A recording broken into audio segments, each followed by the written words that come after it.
भाई सभी को नमस्कार। उम्मीद है आप अच्छे होंगे, बहुत अच्छे से अपनी पढ़ाई भी कर रहे होंगे।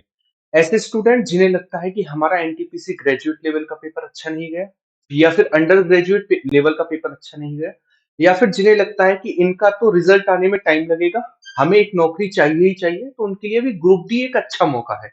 ग्रुप डी में आप सभी को पता है सबसे ज्यादा वैकेंसी अभी तक रेलवे में वो ग्रुप डी में ही है।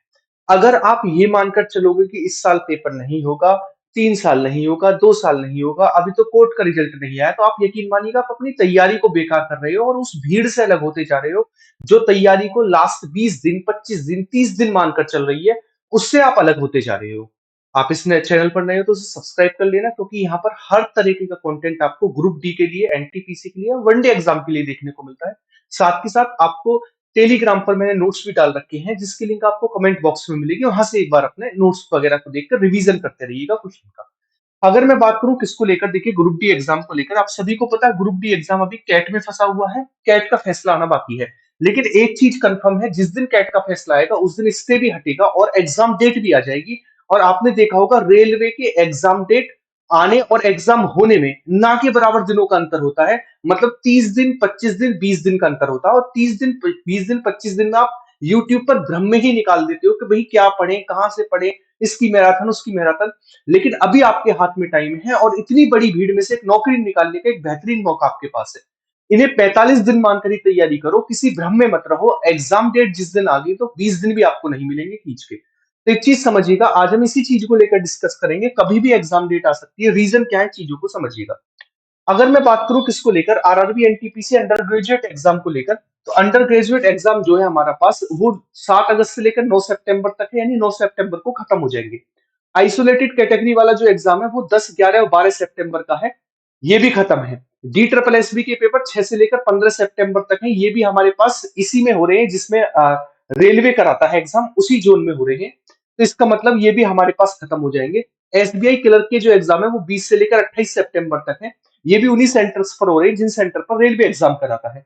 तो ये भी खत्म हो जाएंगे। फिर उसके बाद आईबीपीएस क्लर्क जो क्लर्क प्री का एग्जाम है वो 4 से लेकर 11 अक्टूबर तक है। तो अक्टूबर तक सारे के सारे जो हमारे पास टीसीएस पेपर कराता है वो सारे के सारे सेंटर्स पर एग्जाम कंप्लीट हो जाएंगे।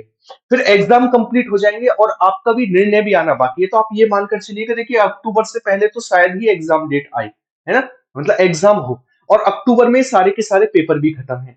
तो आप क्या मानकर चलिएगा, आप ये मानकर चलिएगा, आप सभी को पता है जब एनटीपीसी ग्रेजुएट लेवल का पेपर हुआ तो उसमें कुल 58 लाख फॉर्म डले, और 58 लाख एक दिन में पर डे लगभग 3.5 लाख स्टूडेंट ने पेपर दिया। 16 दिन एग्जाम चला, बीच में छुट्टी वगैरह भी थी, और किसी दिन पेपर जो कैंसिल हुआ था उसके आधार पर भी आगे पीछे हुआ।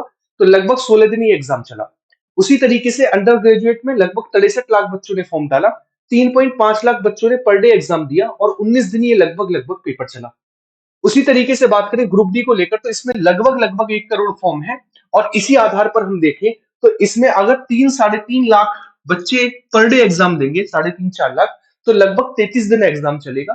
33 दिन एग्जाम चलेगा। एक चीज समझिएगा, यहाँ पर मेन चीज क्या है, मेन चीज ये है कि अगर कोर्ट का फैसला, ग्रुप डी का जो फैसला है आईटीआई और 10th दोनों के पक्ष में आता है, तो आपकी एग्जाम डेट तुरंत आ जाएगी, एग्जाम डेट, और आपको बहुत कम टाइम मिलेगा एग्जाम डेट में। क्यों? क्योंकि उनके पास पूरा का पूरा डेटा है, उस डेटा को एनालिसिस वो कर चुके हैं, और उसके आधार पर एग्जाम डेट दे देंगे अगर दोनों के पक्ष में है। बाई चांस अगर फैसला जो है आईटीआई के पक्ष में आता है, तो आईटीआई के पक्ष में आएगा तो फॉर्म फिर से फिलअप होंगे, फिर से विंडो खुलेगी, है ना, फिर से चेंजेस होंगे, फिर से डेटा को एनालिसिस किया जाएगा, तब आपकी एग्जाम डेट आएगी। तो अगर फैसला दोनों के पक्ष में आता है तो आप मानकर चलिएगा नवंबर दिसंबर में आपका एग्जाम हो जाएगा। अगर फैसला जो है आईटीआई के पक्ष में आता है तो मानकर चलिएगा 2026 में आपका पेपर होगा, और मोस्ट प्रोबेबिलिटी है कि दोनों के पक्ष में आए, तो आप मानकर चलिएगा नवंबर दिसंबर में आपका एग्जाम है। तो उसी तरीके से आप ये मानकर चलिएगा कि हमारा जो एग्जाम है, कितने दिन बाकी हैं हमारे एग्जाम में, हमारे एग्जाम में लगभग लगभग 45 दिन बाकी है। और इन्हीं 45 दिनों को एग्जाम डेट मानकर चलो। अगर 45 दिनों को आपने एग्जाम डेट मानकर तैयारी करी, आप यकीन मानिएगा आप सबसे बेहतर करेंगे। और अगर मान लीजिए एग्जाम 45 के बजाय 60 दिन में हुआ, 65 दिन में हुआ, 70 दिन में हुआ, तो आप सभी भीड़ से आगे ही तो निकलोगे। इसमें आपका कोई नुकसान, कोई लॉस, कुछ भी लॉस नहीं है। तो इस 45 दिन को टारगेट मानो, टारगेट मान को अच्छे से तैयारी करो। अभी आप इस चैनल के प्लेलिस्ट में जाओगे तो आपको 10 मिनट शो दिखेगा, उसमें 70-80 ऐसी वीडियो है जिनसे डायरेक्टली एग्जाम में क्वेश्चन बनते हैं। एक एक वीडियो में 20-20, 25-25 मिनट में मैंने 8-8 चैप्टर कराए हैं। उन्हें अभी से देखना स्टार्ट कर दो ताकि आप एग्जाम में जब बैठो तो आपके पास इतना डेटा हो जिसका कोई जवाब नहीं। इसके अलावा कमेंट बॉक्स में जो टेलीग्राम की लिंक है वहां पर जब से मैं इस चैनल पर पढ़ा रहा हूँ सारी की सारी क्वेश्चन की पीडीएफ है। उन क्वेश्चन की पीडीएफ को डाउनलोड करो और उनसे टिक लगे हुए हैं तो उनसे अपना रिवीजन करना स्टार्ट करो। 300-300, 400-400 क्वेश्चन की प्रैक्टिस करो, उसमें बहुत क्वेश्चन पड़े हुए हैं। क्लियर है? तो उम्मीद है वीडियो आपको बहुत अच्छी लगी होगी, बहुत अच्छे से जो समझाना चाहे वो समझे भी होंगे। वीडियो पर नए हैं तो उसे लाइक, चैनल को सब्सक्राइब वगैरह करेंगे। बाकी मिलते हैं नेक्स्ट क्लास में। अपना ख्याल रखिएगा। बाय बाय, टेक केयर, जय हिंद।